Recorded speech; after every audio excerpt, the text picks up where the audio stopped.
सध्या सोशल मीडियावरती एक फोटो व्हायरल झाला आहे. तो फोटो आहे मुंबईच्या महानगरपालिकेच्या समोरचा. तिथल्या एका खांबावरती एक जिगरबाज मावळा आहे. तो जिगरबाज मावळा त्या ठिकाणी झेंडा अडकवतो आहे. स्वतःचा टी शर्ट फाडून त्या पोलवरती चढून त्या जिगरबाज मावळ्याने त्या ठिकाणी झेंडा अडकवलेला आहे. झेंडा अडकवणारा जिगरबाज मावळा माझ्यासोबत आहे. आपण ते त्यांच्याशी बोलूया. सगळ्या महाराष्ट्राला प्रश्न पडलाय की तुमचं नाव काय किंवा तुम्ही कुठून आहात. प्रथमतः जय शिवराय. मी बार्शी तालुक्यातील देवगाव म्हणून या गावातून आहे. नाव काय तुमचं. नाव सूरज कल्याण मांजरे. नगरपालिकेच्या समोर एवढ्या मोठ्या उंचीच्या पोलवर झेंडा अडकवायची लावायची डेअरिंग तुमच्याकडे कुठून आली. प्रथमतः आम्ही शिवरायांचे मावळे. हा, स्वतःमध्ये आत्मविश्वास राहतो की आपण ही गोष्ट करू शकतो. जसे तानाजी मालुसरेंनी खिंड लढवली, त्यांनी कोंढाणा ठरला असं. बर, म्हणजे तिथून आम्हाला प्रेरणा भेटलेली आहे. छत्रपतींचे मावळे जिगरबाज मावळे आज आपल्याला सूरज मांजरे यांच्या रूपाने पाहायला या ठिकाणी मिळाले आहेत. मला सांगा, तुम्ही झेंडा जो त्या 40 फुटाच्या पोलवर तुम्ही झेंडा बांधला, तो झेंडा तुम्ही कशाला बांधला होता. मी वरी गेलो होतो त्यावेळेस काय मी जाताना त्याला बांधायला दोरी वगैरे काय नेली नव्हती. परत ते वरी गेल्यानंतर समजलं की आपण बांधायला काय आणलेलं नाही. मग नंतर परत मी काय केलं, स्वतःच्या अंगावरचा शर्ट काढला, प्रथमतः तो बांधला. नंतर झेंडा आणखीन थोडासा हलू लागला. नंतर पुन्हा दुसरं काही नव्हतं बांधायला.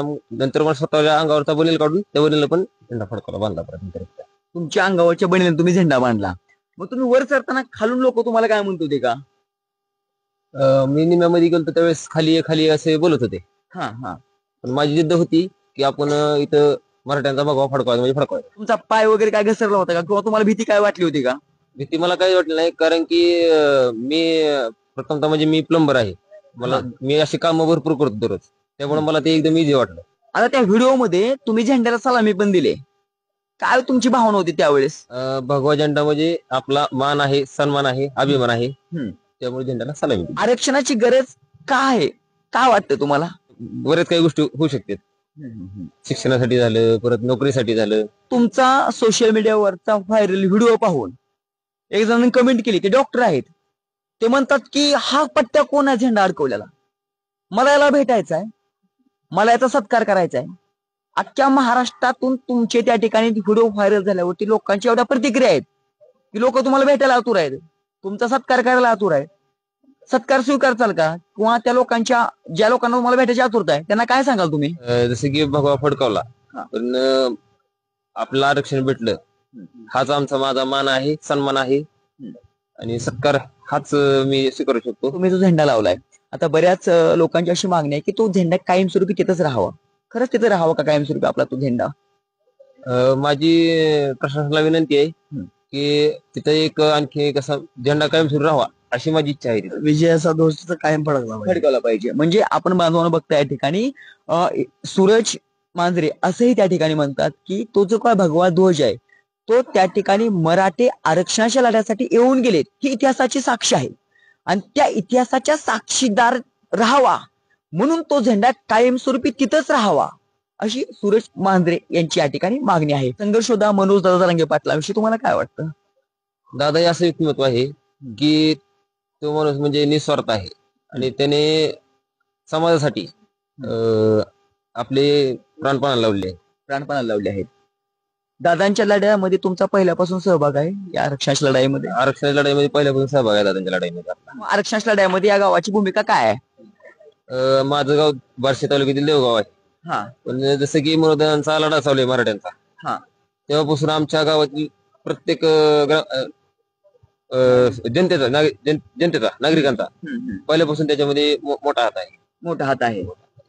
जरी म्हणजे आता मुंबईला अन्न पुरवठा कमी पडला होता, तर आमच्या गावामधून पण भरपूर असं अन्नदान वाटप झाले होते, आलेले होते. मुंबईच्या महानगरपालिकेच्या समोर झेंडा फडकावा हे तुमच्या मनात का आलं, कसं का आलं. मुंबईतील प्रशासनाला समजले पाहिजे की मराठी आरक्षणासाठी काही करू शकतात. 6 दिवस होतं तिथं, राहणं खाणं तिथलं आम्हाला 3ऱ्या दिवशीपासून आम्हाला खाणं भेटलंय, कारण 2 दिवस तर सगळं पाणी वगैरे खायचं सगळं बंद केलं प्रशासनाने, आणि बाथरूमची सोय होत नव्हती. भरपूर अडचणी आम्ही तिथं सहन केल्या त्या. आणि ज्यावेळेस सूरजच्या मनात आलं की आईला इथं भगवा फडकवायचा आहे, की ह्या प्रशासनाला दावायचं की आपण काय करू शकतोय, की मराठा काय करू शकतोय. त्यावेळेस सूरज एकदम जिद्दीनं वरी चालला आणि दोरी वगैरे नेली नव्हती. त्याने अंगातील टी शर्ट काढला आणि तो भगवा तिथं बांधला गेला. झेंडा बांधायच्या अगोदर नेमकं काय झालं हे आपण त्यांच्याकडून जाणून घेऊया. दादा काय झालं नेमकं अगोदर? नमस्कार सर्वांना, जय शिवराय. मी ओम प्रकाश क्षीरसागर. दुपारची वेळ होती आणि आम्ही सगळे मराठा बांधव चटणी भाकरीचा आस्वाद घेत होतो मराठा समाजाने आणलेल्या. मग सूरज म्हणला याला इथं सगळं सीएसटी स्टेशन मराठ्याचं झालंय, सगळं आपलं झाले, आता सगळे मराठ्याचं येतं, जरा काहीतरी आपली निशाणी असली पाहिजे की बाबा इथं मराठ्याचा एक किल्ला झालाय बालेकी. तुम्ही जसे स्टेशन जरा बघितला तर जणू काय तो मराठ्याचा गड आहे आणि जो मराठ्याने जिंकलाय असं ते सीएसटी स्टेशन वाटत होतं. मग सूरज म्हणला आपण झेंडा आणायला पाहिजे होता. मग सूरजनं तिथं आमच्याकडे झेंडा नव्हता, पिकअप आला होता. सूरजनं ते पिकअप थांबवून त्या पिकअपचा झेंडा काढला आणि सूरज वरी चढला. आम्हाला वाटलं प्रथम सूरज कुठेतरी मध्ये जाऊन झेंडा लावून की थोडं चढून 2-4 पावलं लावून झेंडा. पण सूरज मध्ये गेला. सूरजला म्हणलं सूरज झेंडा लाव, कारण आम्हाला काळजी होती की बाबा सूरज गावातला आमच्या सोबत आलेला पोरगा आहे, काय होणे हातापायचं काय म्हणजे बरं वाईट होणे काय चांगलं वाईट होणे. मग आम्ही त्याला म्हणतो सूरजला वरी जाऊ नको, खाली झेंडाला वापस या. पण सूरज आज जिद्दीनं पेटला माणूस आहे, प्लंबर आहे आणि त्याच्या कल्ले तो निपुण आहे. प्लंबर माणूस असल्यामुळे तो पटायचा चढणार वरी चढणारा. आणि आताच नाही तर आपण मराठी पहिल्यापासून सगळ्या गोष्टी पटायत आहेत. बरोबर आहे. तानाजी मालुसरे असतील, बाजीराव देशपांडे असतील, आपल्या कलाकार बहुरूपी आपल्याकडे होते, पहिल्यापासून मराठी सगळ्या गोष्टी पटायत आहेत. मग सूरज वरी गेला अर्जात. आता सूरजला काय मध्ये बांधायला काय नव्हतं. मग सूरजला एकदम म्हणला दुरी आणून दे.